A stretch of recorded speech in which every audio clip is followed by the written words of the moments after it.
Hello, my name is Nalani Brown. I'm the philanthropy coordinator at Frank Toby Jones, and I am reading at the Point Defiance Reston Senior Center.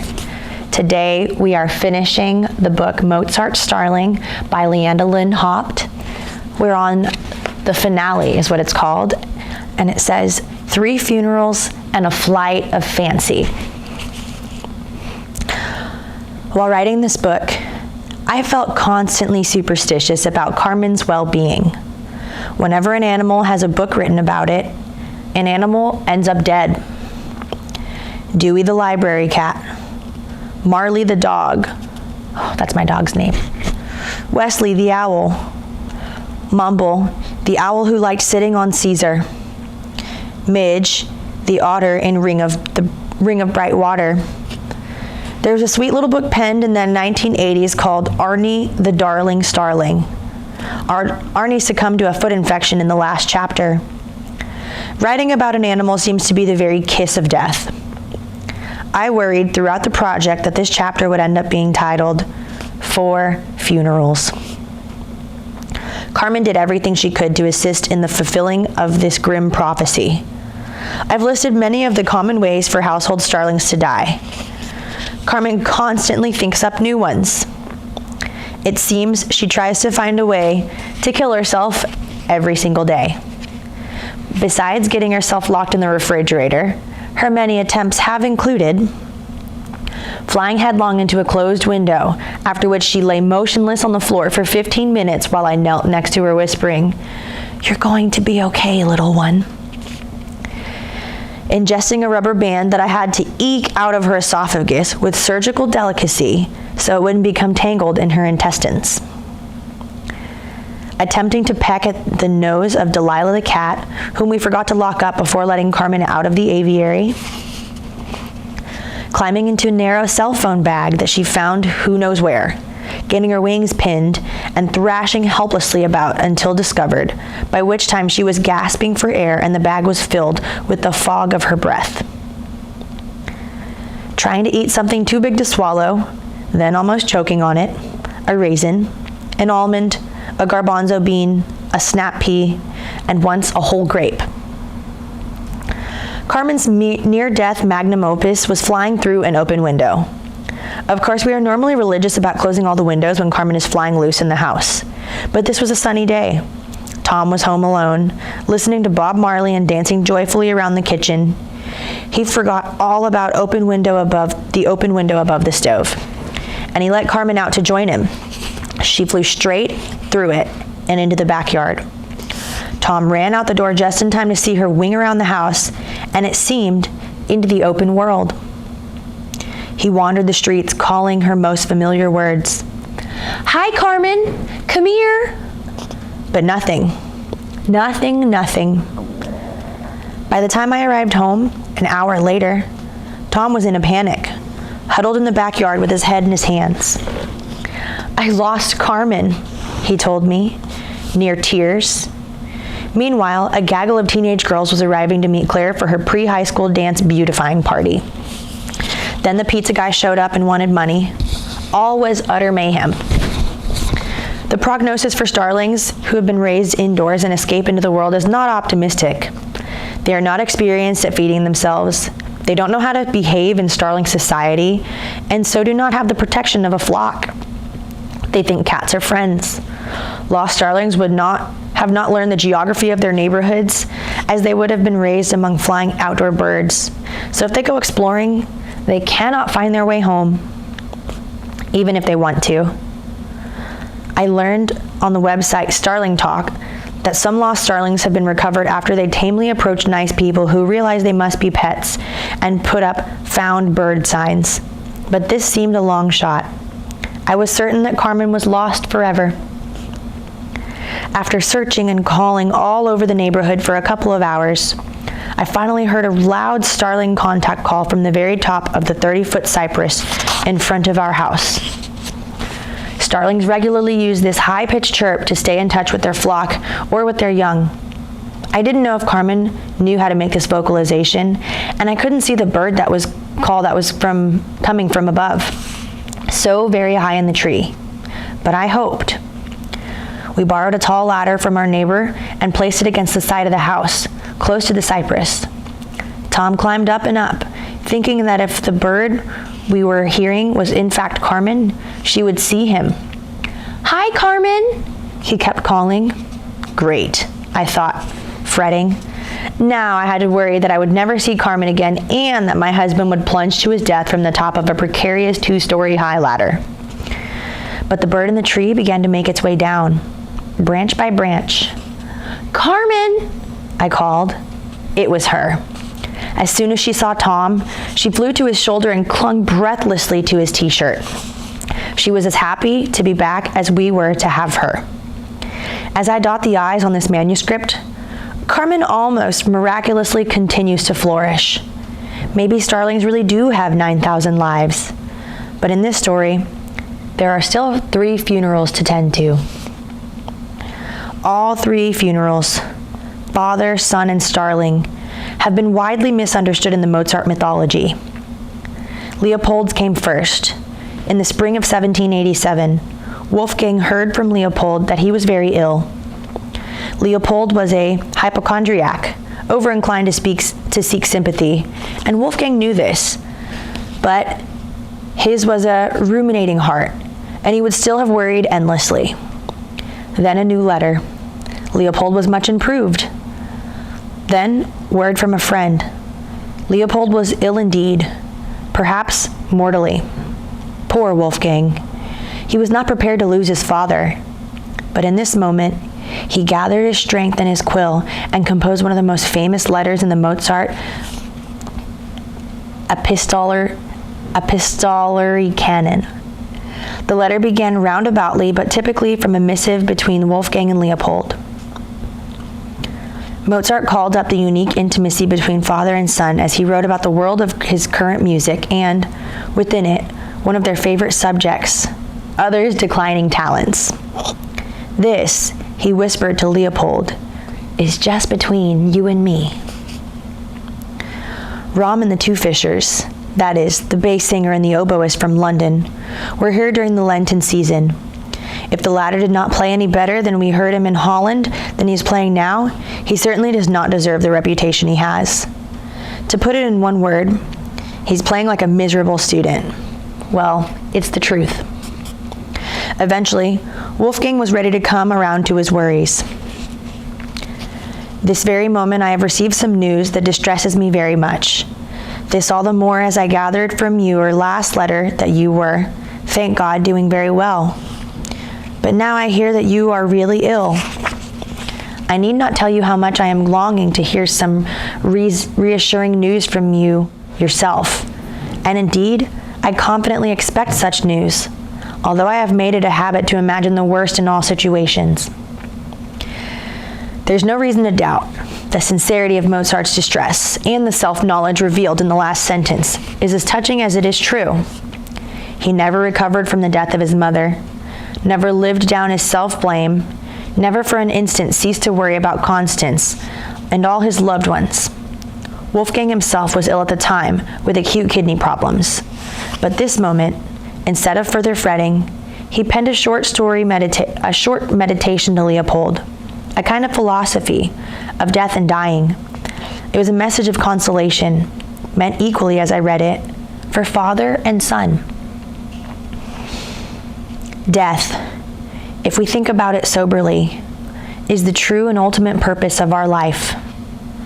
I have, over the last several years, formed such a knowing relationship with this true and best friend of humankind that his image holds nothing terrifying for me anymore. Instead, it holds much that is soothing and consoling. And I thank my God that he has blessed me with this insight. You know what I mean, which makes it impossible for me to perceive death as the key to our ultimate happiness. I never lie down at night without thinking that perhaps, as young as I am, I will not live to see another day. And yet no one knows me. No one who knows me can say that I am morose or dejected in company.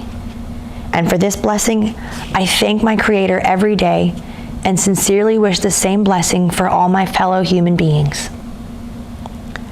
Mozart expressed himself honestly, and his sentiments surely served as a quiet gesture of both penitence and forgiveness between father and son.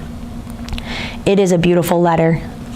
The passage is often quoted as an expression of Mozart's feelings towards death and a suggestion that his own passing, just 4 years later, was, if not actually welcomed, at least met with equanimity. It is read as an overlay to the more sublime moments of the Requiem. But I think it is important to remember that this is the expression of a 29-year-old emotionally distraught musical genius who is about to find himself parentless. In my reading, this passage is a cry from God, from a son outwardly expressing calm, while inwardly on his knees, rending his garments. On Mozart's desk was the draft of Don Giovanni, with its flawed every man whom no critic has ever been able to fully condemn, redeemed as he is, at least on some level, by the harmony of Mozart's arias. The dawn is about to be claimed by the flames of hell. Mozart was more conflicted than the lines of his letter would indicate, yes, and yet surely he repeated the sentiments to himself as, awaiting more news of his father. He lay down before a fitful sleep. Many of the ideas about death expressed in this letter are inspired by Freemasonry, and Leopold would have been familiar with its premises, having joined Wolfgang's own lodge in Vienna. Another influence was likely the thought of a philosopher Moses Mendelssohn, grandfather of composer Felix Mendelssohn. A copy of this tract, Phaedon, or The Immortality of the Soul, was well thumbed by the time it was listed in Mozart's effects after his death. Death, soothing, consoling. This was the last known letter from Mozart to his father. Leopold died on May 28, 1787. He was 68 years old, a good age for the time. It is generally accepted that Mozart's failure to attend Leopold's funeral in Salzburg was a protest, conscious or not, against the passive-aggressive authority and control that Leopold wielded over Mozart for the whole of his life. The psychology of the relationship was certainly complex and damaging, but Mozart never outgrew a feeling of honest devotion to his father. A mixed sense of love, guilt, and unfulfilled obligation that would plague him until his own death. It is surely true that Wolfgang could not face the death of his father straight on. But at the time Leopold died, Constance was immobilized with a septic leg. There were young children in the house, and the couple was deeply in debt. Mozart could not leave his wife, could not afford the travel, could not face the expectation, once in Salzburg, of laying out cash for mourners and services. He did not protest the funeral. He simply could not go. Starr died just 2 months after Leopold. I've discussed that. As a tribute to this Starling, Mozart arranged a formal funeral, invited friends as formal mourners, and performed a dramatic reading of the elegy he had composed for the bird. This is the whole poem. A little fool lies here, whom I held dear, a starling in the prime of this brief time, whose doom it was to drain death's bitter pain. Thinking of this, my heart is riven apart. O reader, shed a tear. You also, hear. He was not naughty quite, but gay and bright, and under all his brag, a foolish wag. This no one can gainsay, and I will lay that he is now on high, and from the sky praises me without pay in his friendly way, yet unaware that death has choked his breath, and thoughtless of the one whose rhyme is thus well done. Reveling in the contrast is irresistible. Mozart absented himself from his father's funeral, then buried a common bird with pomp and flute music and original poetry. Many believe that the Starling's funeral was simply a farce, one of Mozart's many indecorous social shenanigans. Others suggest that the Starling service provided Mozart an avenue for catharsis in the face of his father's death, and perhaps also a transference of duty. He was doing for the Starling what he believed he ought to have done for Leopold. I find truth in both those views. A fancy bird funeral certainly would have appealed to Mozart's sense of the absurd. Meanwhile, for all Mozart's complicated genius, his personal relationships were touched with a childlike simplicity and a deep neediness. Feeling that he had neglected Leopold, Wolfgang surely found comfort in the ritual of a funeral, a receptacle for his displayed grief. But there's a third way of thinking of the funeral, one that would be obvious to anyone who has lived with a Starling. While honoring the psychological nuance of the theories above, we can also recognize that Mozart felt honest sorrow over the loss of his bird. In the 3 years he lived with Starr, Mozart had struggled for professional recognition, faced periods of financial despair, become estranged from his sister Nannerl, the bosom confidant of his youth, and lost 2 beloved children and his father. Through all of this, the Starling had been present as an always cheerful, ever mischievous companion, a mirror of what was liveliest and most creative in Mozart's own soul, a simple, constant friend. Frivolous rhyming cannot mask the truths contained in this poem. Mozart knew the funeral was silly and over the top, but it was also sincere, an act of affection, a parting gift. He buried his bird in the garden and masked the tiny grave with a stone. Physically, Wolfgang was not a strong specimen, and he knew it. He was small, probably just over 5 feet, and slender. In the fine unfinished oil painting by Joseph Lang, Mozart's brother-in-law, husband of Constance's sister, Aloysia, on display in Salzburg, Mozart is pensive, with soft cheeks and the suggestion of bags under his eyes. The painting shows just his face, and one can imagine such a head topping, a doughy body, but it was not so. Mozart was always thin. He had never been in robust health, had suffered recurring episodes of rheumatic fever as a child, and was bedridden time and time again with respiratory ailments, some of them life-threatening. He survived bouts of scarlet fever, acute infectious polyarthritis, and a juvenile case of smallpox that left him pockmarked for life. In the years preceding his death, Mozart was often bedridden with severe colic and several other unidentifiable illnesses. In spite of his assurances in the death letter to his father that he was always serene in public, he suffered from the headaches, melancholia, and anxiety to which profoundly creative minds are often prone. And he was, like his father, a bit of a hypochondriac.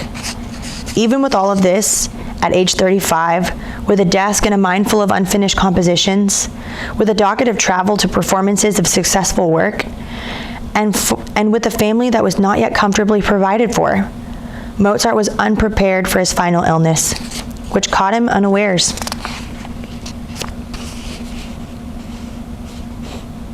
In July of 1791, before the onset of his sickness, Mozart was approached by an anonymous stranger and engaged to compose a requiem for the wife of an illustrious Viennese gentleman. The commission was generous. Mozart accepted, began the work, then set it aside to complete La Clemenza di Tito for the coronation of Emperor Leopold II in Prague. It sounds apocryphal. Mozart, unknowingly near his own death, is drawn into a prescient, ghostly commission by a shadowy figure who in some biographies wears a dark hood. And yet it is true. The stranger was an emissary of court Franz von Walsegg, whose wife Anna had been only 22 years old when she died suddenly in February. The seeming Victorian Gothic depiction of the emissary in the stort, gaunt, hooded, and shadowy was actually an accurate description of Walsegg's courier Franz Antonio Leitgeb, who was tall and thin, with a taciturn disposition and a dark Turkish complexion, and who always dressed in gray. It is likely that Mozart knew both the Count and his young wife, as Walsegg often invited the Viennese cognoscenti to his country home for music. One of the reasons Mozart was approached anonymously might have to do with the court's proclivity to commission music and then to pass the work off as his own. When guests would ask about the composer of a piece that had been performed in his parlor, Walsegg is known to have asked them to guess. And when the response was a polite, "Well, it sounds like it could have been from your own quill," the Count would just fix a pleased little smile on his lips. Passing off a requiem by the great Mozart as his own tribute to his beloved dead wife was the probable motive for secrecy. Mozart gloried in recognition, but he needed the commission and likely believed that the truth would eventually come out. Indeed, by the completed requiem was delivered after Mozart's death, everyone knew who it was for and who had written it. The Count is said to have been angry, but perhaps palisaded by the fact that the composition increased in value with Mozart's death. While at work on the Requiem in November of 1791, Mozart became sick quite suddenly. His symptoms including swelling of the hands and feet, high fever, rash, and intense sweating. His body became so bloated and painful that he could barely move. Constance provided light cambric cloth to her sister Sophie, who sewed a new dressing gown that Wolfgang could put on without sitting up. He just held out his arms so the robe could be slipped on and tied behind his neck with a ribbon. Even in such a state, he claimed to be delighted with his sister-in-law's clever industry and declared himself happy to wear the new gown. In the last weeks, Mozart worked on the composition from his sickbed, poignantly aware that he was penning a requiem as the potential imminence of his own funeral mass became more and more real to him. It is not overly romantic to believe that this gives the work of much of its power and urgency. There are passages of the Requiem that might be overlaid with sections of Mozart's death letter to his father. Sweet, restrained harmonies that welcome death as a consoling friend. But these are just moments. Music rises and twists into darker moods and fearsome crescendos. The music of the Requiem is never ugly. It proclaims Mozart's foundational faith in beauty and harmony while embracing gloom, shadow, even fright with forthrightness. He is more honest in his music than he could ever be in his letters. And again, it sounds apocryphal, but it is nevertheless true in Mozart continued to work with all the dwindling strength of his mind, body, and spirit to complete the Requiem as he lay dying. He could not have helped but recognize and weep over the symbolic significance, and yet his motive was in part practical. When the work was done, Constance could collect the handsome second half of the commission. He worked with the guilt of a man who knew he should have done more.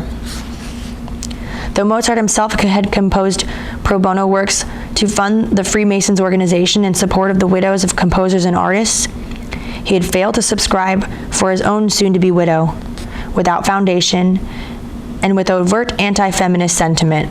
Constance had been befuddled for centuries by Mozart biographers and fans as dull, unmusical, underdevoted, money-grubbing, and a generally underserving partner to Mozart's genius. But after Wolfgang's death, Constance worked against all manner of difficulty to settle her husband's debts and to face the practical task of establishing financial stability for her little family. She appeared to be the emperor of a widow's pension in light of Mozart's service at the court. She organized concerts of Mozart's work and oversaw the publication of his music. Over time, she and the boys became financially secure. Mozart could not sit fully upright. The score was spread all over his bed, across his bloated belly, on the working manuscript. His last notes were scrawled in an ill and quivering hand. Unlike the scene in the movie Amadeus, Salieri was not there taking dictation on how the Requiem should be completed. It was Wolfgang's good friend, the composer Franz Xaver Süssmayr, who finished the work after Mozart's death, with the maestro's instruction in his head and in a passably Mozartian manner. Naturally, purists criticize. There are errors of harmony and an occasionally glaring mismatch of style. Even so, most modern conductors prefer Süssmayer's attempt over those that came after. Mozart died on the 5th of December. His symptoms were consistent with the rheumatic fever, but a deadly streptococcal infection was sweeping Vienna at the time, and modern scholarship suggests that this is what killed him, perhaps preying on a system already weakened by the fever. It is almost certain that the medical treatment of the day hastened the hour of death. Mozart was let for over 2 liters of blood in the days just before his passing, and immediately before he died, he was wrapped in cold compresses. The tools of the bloodletting treatment of Mozart's time are on display in the collection of mismatched artifacts on the top floor of the Mozart House Museum. When I'd read about bloodletting in the past, I'd always imagined a small razor, but instead there was a horrific brass box of thick, hinged, hook-ended blades, never sterilized, of course, that looked like instruments of torture. Constance's younger sister, Sophie, had argued that the compresses would be a shock to her brother-in-law, now delirious and barely conscious. They were applied by the doctor over her objections, and Mozart died soon after. Sophie's bedside recollections are the only extant first-person account of the event, and they have the ring of truth through her remembrance that Mozart died with the timpani part of the requiem upon his lips seem to stretch. The physical details at the time of death, the severity of the bloating, the stench, the discoloration, and projectile vomiting, all of this was suppressed for years, believed to be unfitting to the reputation of a great composer. But listening to the requiem, we can find all these things: ugly, feared, redeemed in the whole. The fact that Mozart was buried in a common grave at a service with no mourners present has long been taken as a disparaging comment upon musical Vienna, a society that first overlooked and then spat upon its most gifted composer at the hour of his death. But the circumstances of Mozart's funeral were entirely in line for those of the middle class after the reforms of the young Emperor Joseph II, who, in a frenzy of enlightened rationalism, worked to overturn the extravagance of previous generations, invoking a sense of practical simplicity and propriety in funerary matters. Bodies of respectable citizens were laid out in the church, St. Stephen's Cathedral in Mozart's case, then wrapped in a linen shroud, and within 2 days of passing, transported in a reusable coffin to a graveyard outside the central city, and there buried in a common grave of 6 to 12 bodies, each doused with lime to prevent stench and the spread of disease. Mozart himself was a supporter of such reforms. It is usually suggested that Mozart was buried only in a linen shroud, but of all the Josephian reforms, the edict to allow only shrouds, no coffins, for burial was met with the most public outrage. It went one step too far. Several months before Mozart's passing, Joseph reluctantly lifted his element of his edict and allowed families, for a fee, to purchase a simple coffin that would be deposited in the common graves. Volkmar Braubehrens notes in his detailed Mozart in Vienna that in the list of Mozart's funeral expenses, there is a line item for a hearse. Hearses were provided for free unless a coffin was purchased. Evidence, argues Braunbehrens, that Mozart might have been buried in a coffin. He notes also that George Nikolaus von Niesen, Constance's second husband, and one of Mozart's early biographers, wrote vaguely that the coffin was deposited in the common grave and every other expense avoided. But Nissen wasn't there.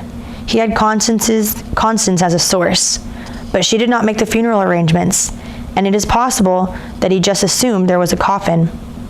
There is now no definitive answer. The Mozarts were not well off at the time of Wolfgang's death, but any notion of a pauper's burial comes from a misunderstanding of the customs of the very particular time and place. Myth has been heaped upon myth. In 1856, the Vienna Morgen Post published an excerpt from a memoir by someone named Joseph Diener, a man who claimed he was present at the funeral. The author had a dramatic winter tempest rain down on Mozart's small funeral cortege. The night of Mozart's death was dark and stormy. At the funeral, too, it began to rage and storm. Rain and snow fell at the same time, as if nature wanted to shew her anger with the great composer's contemporaries, who had turned out extremely sparsely for his burial. In fact, records from the time report mild weather and just an occasional light mist on the day of the funeral.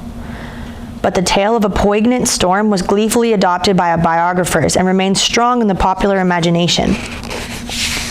To say that Vienna forgot Mozart or metaphorically spat upon him in the manner of funerary arrangements is to ignore the gracious outpouring of attention in his honor that marked the following days and months in Vienna and beyond.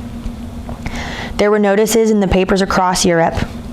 On December 10th, Emanuel Skykander joined others to arrange a funeral mass in St. Michael's Church near the Hofburg, where the completed portions of Mozart's Requiem were performed. In Prague, there was a grand memorial service with a full orchestra and chorus, and there were said to be several thousand in attendance.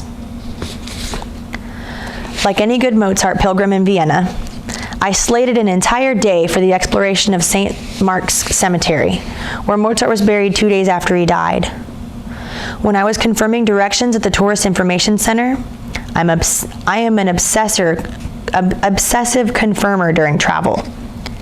The gentleman behind the desk told me I would take the 71 tram outside the central city to the Landstrasse district. He wrote this down and handed me the paper with a little smile and struck me as odd. The people of Vienna are helpful and friendly, but restrained, not at all smiley. When I was buying tickets to a local musical performance, the ticket seller switched from German to English to talk to me before I'd said a word. "How did you know I was American?" I asked. Because you smiled at me," he laughed, and added, "Don't worry, it's nice. We don't mind." Later, a volunteered dissent at the Tram Museum explained the tourist information worker's smirk. Joseph II's reform required that all burials take place beyond the city's main wall for sanitary purposes, and this cemetery was created to fit this edict. Opened as a burial place in 1784. For the last 100 years, the tram line from the city center to the cemetery has been the same, the 71. To take the 71 is a colloquialism for dying, sort of like kick the bucket. It was a cool, sunny October morning. I was in love with Vienna. I was in love with Mozart. I scoffed at my jet lag. I couldn't wait to board this tram. It took me past ornate government buildings, through fancy neighborhoods, into less fancy neighborhoods, past tract houses, and eventually to a vast industrial area that looked dark and gray, even in the sun. Here the tram stopped, and the driver, who had pestered about letting me know where to get off, glanced at me and tipped his head toward the open door. "Cemetery?" I asked. He nodded. Other passengers nodded. I slowly disembarked. The stop was in the middle of a busy highway with traffic rushing both ways on either side of the bus shelter.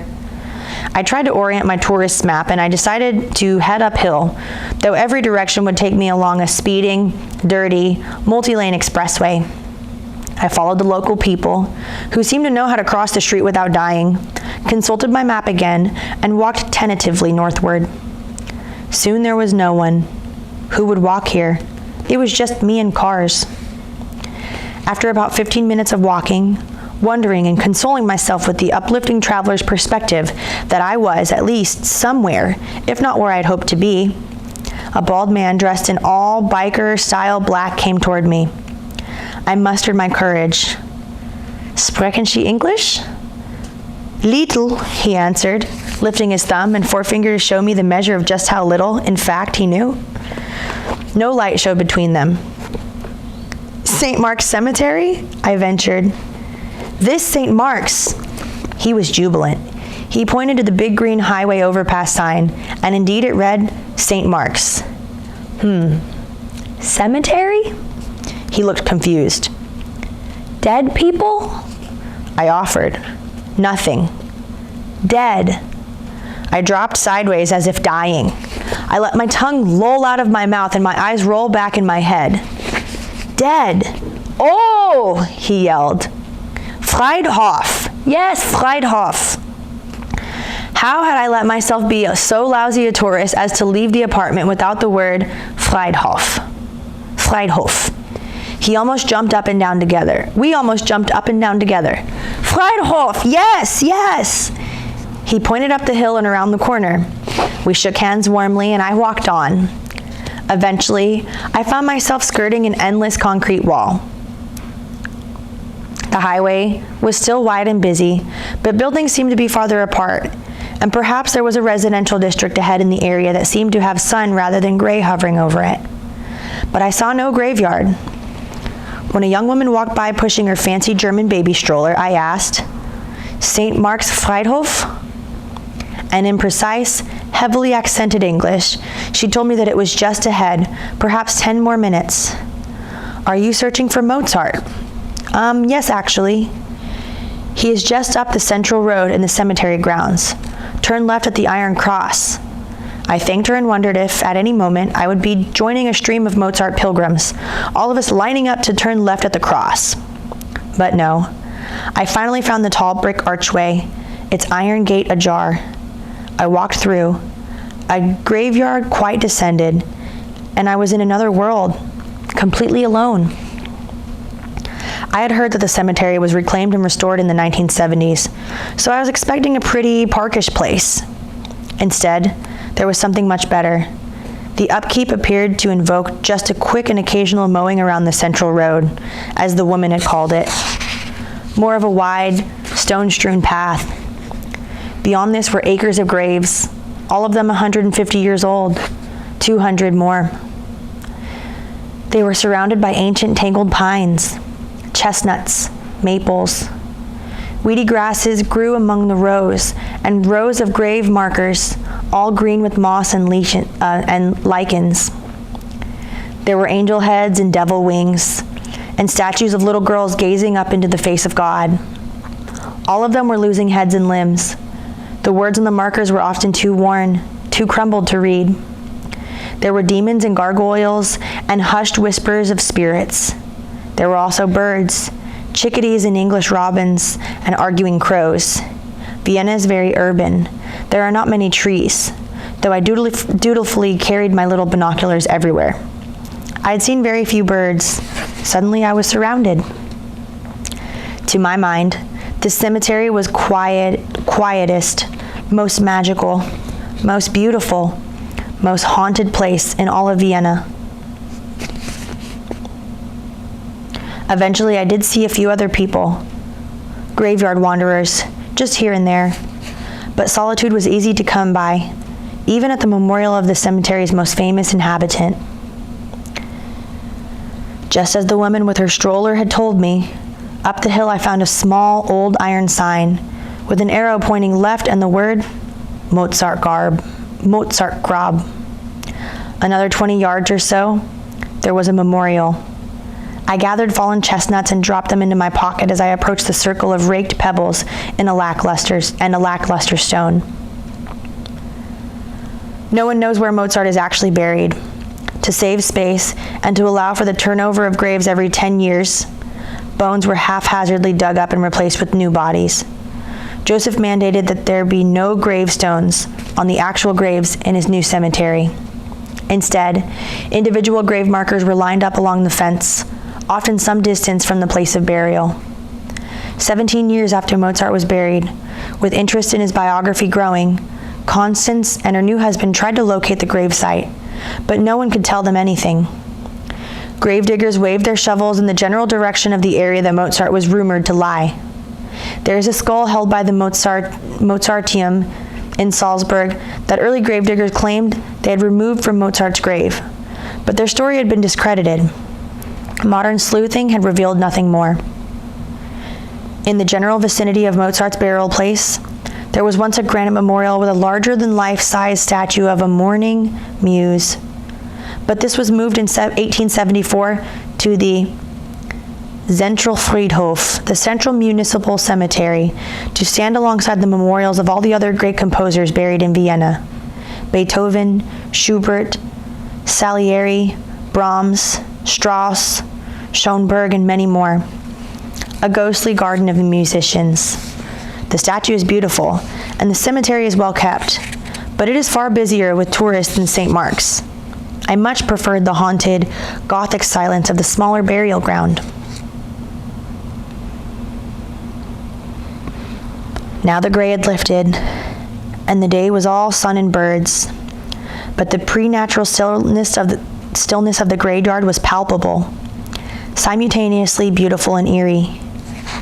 I walked over to Mozart's memorial and sat down at the base of the stone. There was a pillar inlaid with a marble plate that said, simply, W.A. Mozart, 1756 to 1791. Leaning on the base of the pillar was a pale carved cherub, perhaps half my height. His waist was wrapped in a loose cloth, and he held the end of it in one hand, maybe to keep it from falling off. His other elbow leaned on the pillar, his head in his hand. I crouched to look at his face, expecting to capture a sense of loss, of sadness, or perhaps a wistful listening to the music of the heavens. But this cherub conveyed none of these things. His attitude was completely disaffected, aloof, almost annoyed, as if to say, seriously, I have to stand here forever and it's not even his grave? The cherub's feet were covered, this day, in blooming pink begonias and a recent offering of yellow-cut roses, just beginning to wilt. I laughed at the plight of the cherub. And yet, Mozart has been honored at this exact place for more than 200 years. Even though the original memorial was moved, true Mozart devotees make their way here to St. Mark's. Thousands upon thousands have visited at this very spot. There have been millions of prayers and dreams of music and personal wishes and raising of faces to heaven in search of Mozart's spirit. This graveyard does, in fact, somewhere cradle the dust of the maestro's bones. And yes, I felt something. A spirit. A rush. A presence. A sadness. A consolation. The breeze lifted my hair and it set back down again. My imagination ran happy and wild. By the time Starr died, the Mozarts had been forced by financial constraints to leave their beloved Domgasse rooms and move to smaller apartments outside the town center. Their new lodging was on Landstrasse, not far from the St. Mark's Cemetery, where Mozart would be buried.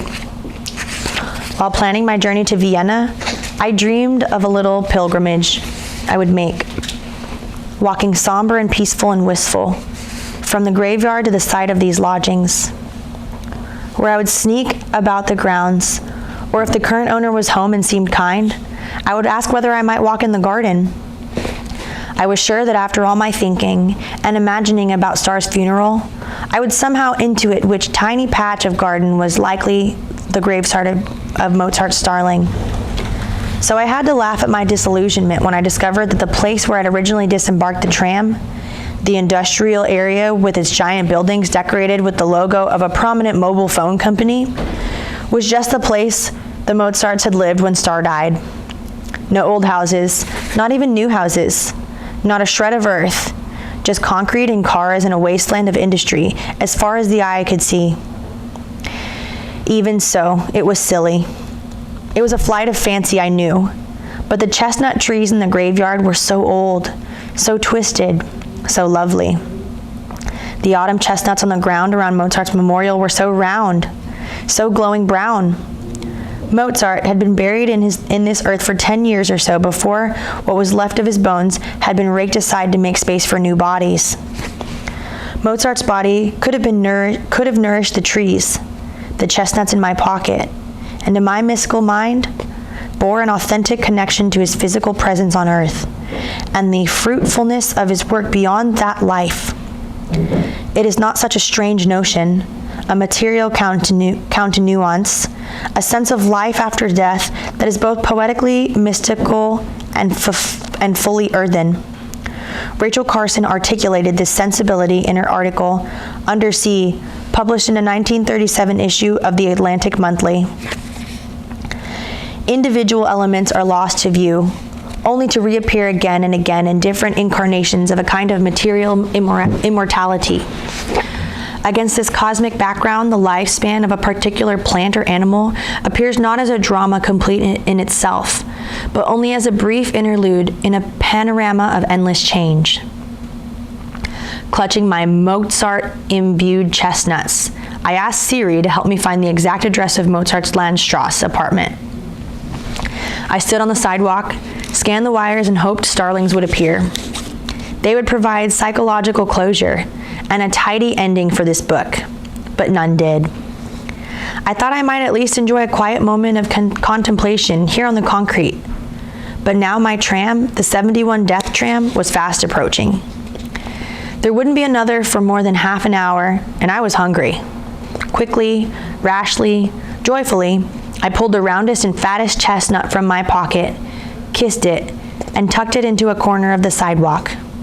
Star's new grave marker, as accurate, at least, as Mozart's. With a strange energy, I jumped on the bus.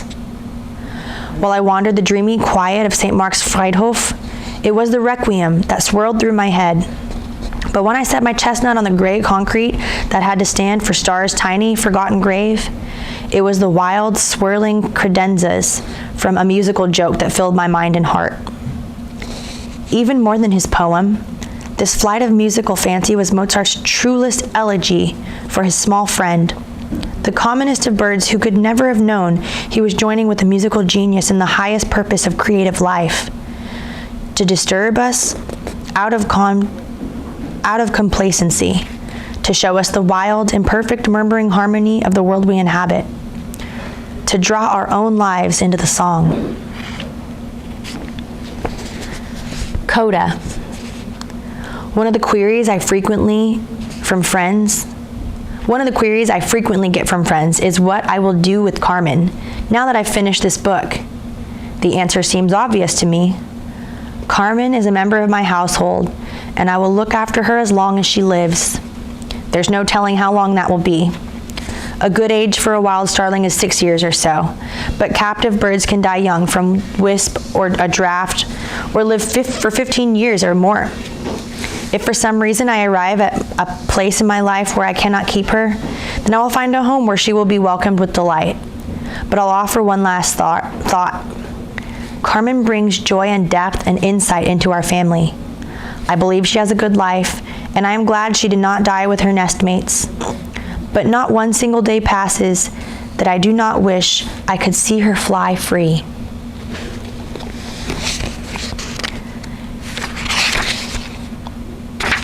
And that is the end of this book, a very wonderful story written by Leanda Lind Haupt called Mozart's Starling. My name is Nalani Brown. I'm the philanthropy coordinator at Frank Toby Jones, reading here at the Point Defiance Ruston Senior Center. Thank you so much for listening. Have a wonderful day.